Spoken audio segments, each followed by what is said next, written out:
कुरान की 26 आयतों को रिमूव करने की याचिका। और हम बात कर रहे हैं, याचिकाकर्ता हमारे साथ हैं सैयद वसीम रिजवी। वसीम साहब, ये कौन सी 26 आयतें हैं जिसको आपने रिमूव करने की अर्जी लगाई है सुप्रीम कोर्ट में गुहार? देखिए, प्रॉफिट मोहम्मद के बाद पहले खलीफा अबू बकर, दूसरे खलीफा उमर और तीसरे खलीफा उस्मान द्वारा कुरान को कलेक्ट करके और उसको जारी किया गया एक किताबी शक्ल में। कुरान के अंदर कुछ आयतें ऐसी हैं जो आतंक को बढ़ावा देती हैं, वायलेंस टीचिंग हम कहें उसको एक तरह से, वो कुरान के अंदर इस तरह की बातें हैं और बहुत अच्छी बातें भी हैं जो इंसानियत के लिए हैं। तो अल्लाह के मैसेज दो तरह के नहीं हो सकते। तो ये तीन जो खलीफा थे, इन्होंने ताकत का इस्तेमाल करते हुए कुरान के अंदर अमेंडमेंट करके इस तरह की आयतों को डालकर कुरान शरीफ को दुनिया के लिए जारी किया और उसी का सहारा लेकर पूरी दुनिया में आगे बढ़े हैं ताकत के दम पर इस्लाम को फैलाने के लिए। हमारे मजहब की जो बात है वो है, अगर कोई कहता है कि आपके कुरान में इतनी आयतें ऐसी है जो हमें हजम नहीं होती, तो आपको नहीं होती, हमारा तो मजहब ही आपको हजम नहीं होता।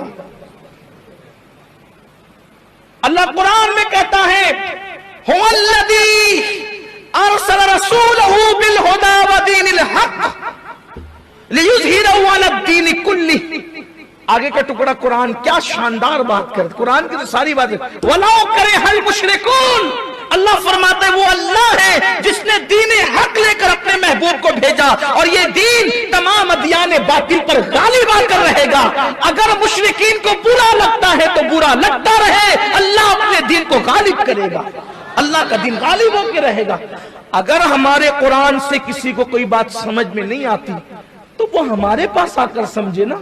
वो ये मुतालबा कैसे कर सकता है कि आपको ये, हम इसे कुरान में रहने नहीं देंगे, आपको क्या हक है? और पहली बात आपको नहीं बल्कि ये हक तो किसी मुसलमान को भी नहीं है, ये हक तो किसी मुसलमान को भी नहीं है कि वो कुरान मुकद्दस से कुछ निकाले। वो निकालेगा तो वो खुद निकल जाएगा, उसको निकालने का हक नहीं है। और जो निकालने की बात कर रहे हैं वो निकल चुके हैं, उनकी कोई बात नहीं है। कुरान हक है। और याद रखना, खुलफाए सलासा के दुश्मन सुन ले, खुलफाए सलासा के दुश्मन सुन ले, खुलफा ने किसी चीज को कुरान में शामिल नहीं किया है। ये खुलफा का एहसान है कि जो कुरान था बेऐन ही उन्होंने उम्मत को अता किया है, ये उनका एहसान है। इसलिए मुसलमानों को दाएं बाएं देखने की कोई जरूरत नहीं है। हमारा कुरान जो सहाबा के दौर में था, जो अहले बैत के दौर में था, वही आज है और सिर्फ आज ही नहीं है, इंशाअल्लाह क़यामत तक यही कुरान रहेगा।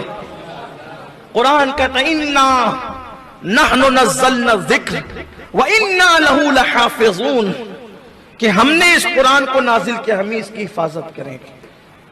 दौर है, लोगों की जबानें लोग बोलते रहे। इस तरह के लोग जो अकबर के दौर में थे, बाद में भी रहे और अब भी हैं और रहेंगे, जिनकी अपनी तबीयत में न मजहब है न मसलक है, जिनका हाल रास्तों के चनों की तरह है कि वो किसी के भी हाथों बिक सकते हैं, हमें उसके लिए परेशान रहने की कोई जरूरत नहीं है।